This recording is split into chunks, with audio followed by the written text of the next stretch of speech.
Harry Cole joins me now. Now, he is the editor-at-large for The Sun newspaper. Is the new Prime Minister a fan of President Trump? I don't think so, Harry. Morning, Stuart. Thanks for having me. Long time listener, first time caller. Yeah, I think that would have been an awkward first phone call between the president and the new prime minister. It goes without saying the special relationship, is bigger than two men, so to speak. But it is important to note that it was probably the first world leader call that they've confirmed very early on in his tenure.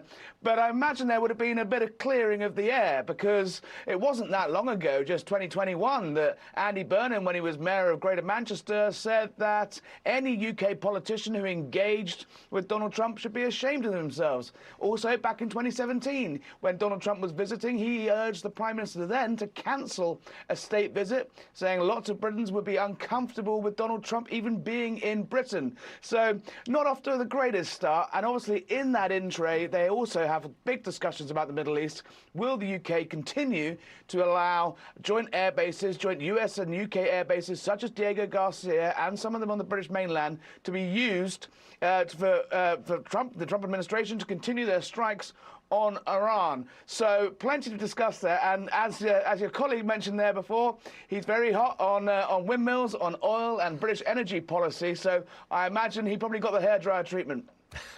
That's going to be interesting, isn't it? I'm going to change the subject for a second. Prince Harry and Meghan Markle reportedly considering returning to Britain after their brief trip to visit King Charles. Can Prince Harry repair the rift with his family if he returns to Britain? Well, I mean, you'd like to think so. I mean, the king is an elderly man. He's not a well man.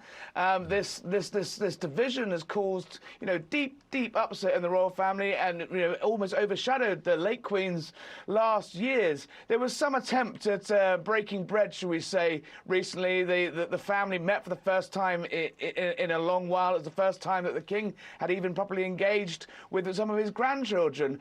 But I do think the divisions and the scars go deep, not least because all advice that Harry is given to perhaps soften some of his attacks and consistent attacks on the media, and yet also running to the media to give a running commentary about what's going on in his family, will take a long time to fix. That autobiography, Spare, that he wrote had unforgivable details spilt around the world that I do think will take a very long time to heal. Why do you think Americans are so fascinated by the royal family? And Harry and Meghan in particular?